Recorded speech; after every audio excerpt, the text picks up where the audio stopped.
Hi everybody, I hope you're doing well. So, I want you guys to listen to this guy who accidentally tells the truth about Pinephone. I got in a couple days ago. This probably won't be the first review you've seen on the Pinephone Pro, but I wanted to give it a couple of days to play with it, to really understand it, what it's capable of, where it's at right now. Before I gave you an interview, a lot of people just gave their first impressions and they didn't really talk too much about it. So this is the Pinephone Pro, and I've also included a couple accessories that I personally would want to have with this phone. So this is kind of an expensive device. It's $400. The previous Pinephone was between $150 and $200. I also have the original Pinephone, as you've seen from other videos, if you've checked out my channel before. No, I haven't, but I will. It's really slow. It is terribly slow. The Pinephone really is slow. potato slow. It is awful. Awful. It's just not usable as an everyday device. Just not usable as an everyday device. But I thought Pinephone was going to continue making them and supporting them. But it's not usable. I wonder how long he's known that. Stop that.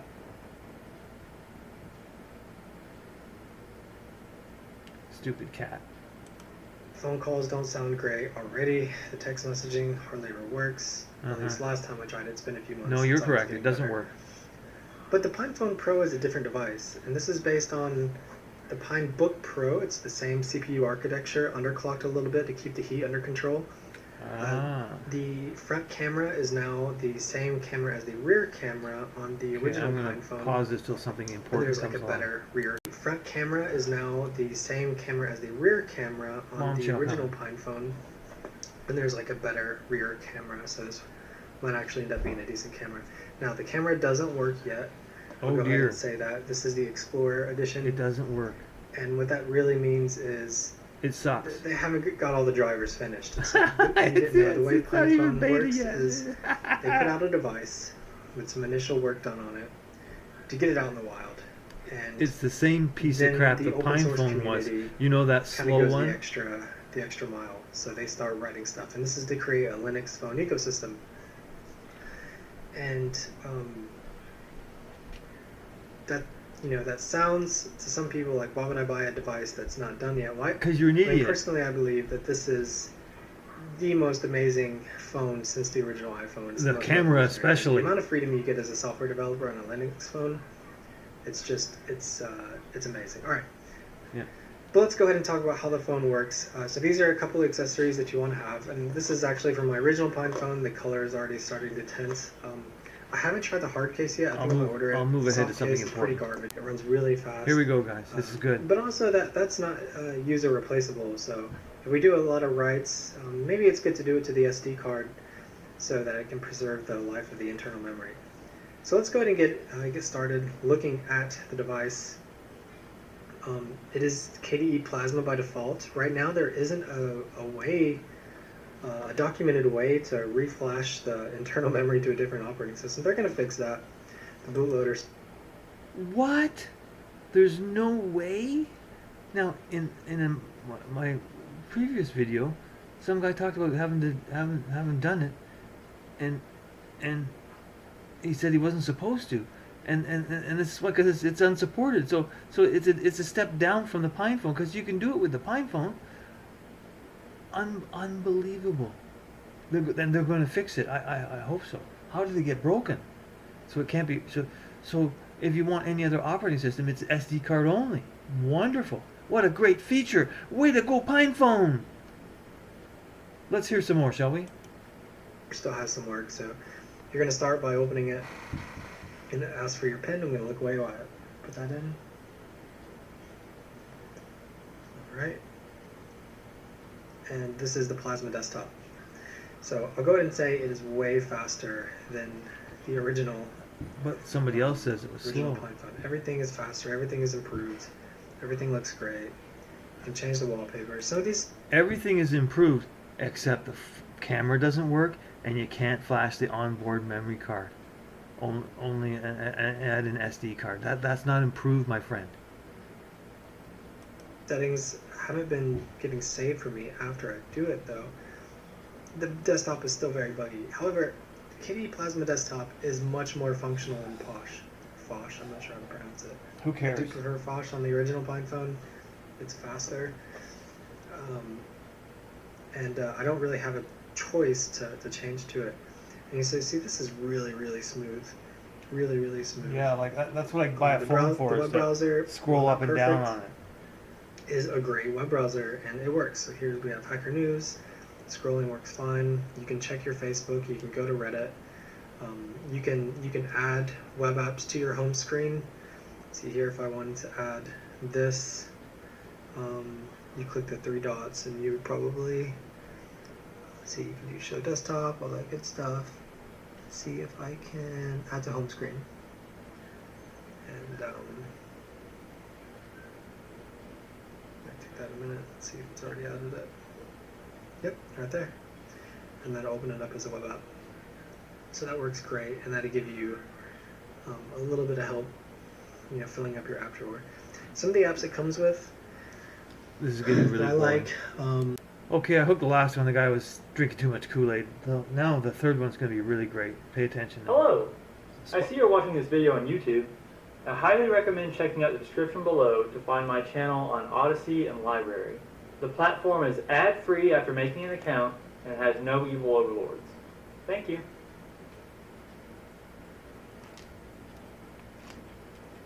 Hey, so this is a long overdue video. I'm going to talk about the Pinephone that I use as my daily driver spring and summer of 2021. So last summer. I did a few videos on kind of the OSs I was looking at using and stuff, and I ended up settling on Mobian. And I actually have it here charging. It was just sitting in a drawer. Because you always need to keep it charging. Get more time into it. Oh man, I forgot the password. Okay, so anybody want a nice cat? It's still set up exactly how it was His then. name's It just Rascal. doesn't have a SIM card anymore. Do you know why his name is Rascal? It's still, getting emails and stuff. Because he drives you crazy. Because he's a rascal. He's always looking for trouble. He's not like Sparky where he'll just sit there, suck his thumb, and let you pet him. No, he's got to play with everything. Anyway, let's get back to the show. Stuff if I ever want to use it. So the three big problems that I had. One of them I didn't really care about. Listen carefully. One of them was okay, and the other one was, I'm done with it, at least for now. So the one that was just kind of annoying is that it does not get multimedia text. So no picture attachments. I don't care for group text. I don't really care about getting images over text because they're usually just like memes or something from my family. Yeah. I'd rather if someone wants to send me a picture for them to send it over email. Also, group texts are kind of annoying, especially since most of them that I'm put in are spam bots trying to get me to click links or something.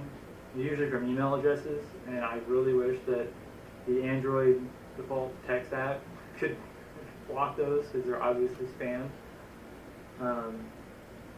So that wasn't the worst. What was the worst? And the thing that was kind of annoying about it, but didn't really matter too much, is that the MMS messages would actually stay in a queue at AT&T. So eventually those would build up to the point to where if a certain person sent me a certain amount. What it means is you don't get text messages, it stops working is what he's trying to tell you, everybody. We know about that, don't we? I wouldn't even get SMS from them anymore. So there are scripts out there like Silver MMS and a few others that actually are written to go out and get the text and pull them back into a folder. And I could not get them to work. So the script itself worked, it ran, but I was getting some permission errors, and I actually went to the AT&T store and worked with them. I bet they must have loved him. Set up a specific APN, access point network, or not a VPN, but these are the things where you actually tell AT&T. It's the internet settings on every cell phone has APNs. They had me start using Next Gen Phone. I think it was NXTGN Phone. That did resolve some So up until it that did point, not. I It wasn't still even getting sucks. cellular data. So I could only use Wi-Fi, but I was getting SMS and I could call. So once I started using the next-gen phone, APN, I then had cellular data. So then I could, get my emails without using Wi-Fi. Did not fix MMS. I was still getting the error that I could not connect. But Silver MMS still worked to delete the MMS off the server. So I changed the script. It was just a simple shell script. And Oh yeah. I write them. I'm a I write them developer, every so day in I my sleep. felt pretty comfortable with that. Well, good for you. So I changed it to only do the deletion. It only reached out and deleted the MMS. So I would run that, So- once. So he gave up, and he's deleting the text messages he couldn't receive, and of course we know what that means. You don't get to read them. You don't know what they are. What I found is you put a proper functioning phone in place of it and pull them down using a real phone, and then you get your text messages, because the phone company will keep them until you do that properly. Deleting them just removes them from the container they're supposed to go to is empty, and it just has a placeholder for them, and that's all you can delete. Modem manager works. You don't need any stupid script. Only the Kool-Aid drinkers don't want to use scripts. I don't know why. The rest of us like GUIs. A week, sometimes just every few days. If I hadn't got something from a certain Thank God the person cat's who gone. I had told multiple times, I cannot get images. They're still sending them to me anyways. You can't tell other people to stop sending Kinda like how images. some It's just people not going to joke work. about the good morning text, breaking things in India or something. I guess they send a bunch of good morning texts. This is someone just sending me good morning texts, and yeah, I went off on a rant. Okay, so back to the three things that were wrong. First one is MMS not working. Second thing is SMS also not working if MMS was not taken care of by deleting them off AT&T server. The third thing that No, exactly. I can't handle this anymore, was I was actually starting to drop calls, and that's not cool. Yeah. So Some. I would be on a call. You know what? I'm so sick of the Pinephone flashlight.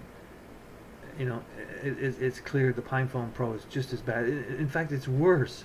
It's a contradiction. Some people say it's slower, faster. My God, and the camera doesn't work. And who would buy one of these pieces of crap? Where is the Federal Trade Commission? When is the Pinephone action going to come to fruition? When are these guys going to be hauled onto the carpet and asked to demand an explanation as to their behavior on this piece of garbage cell phone? And it's not even a cell phone. So so when I bought this thing, I didn't know at the time that there was a security vulnerability on the modem firmware, and I didn't find out until everybody got hacked in December because they downloaded the malware inadvertently and found out it was malware.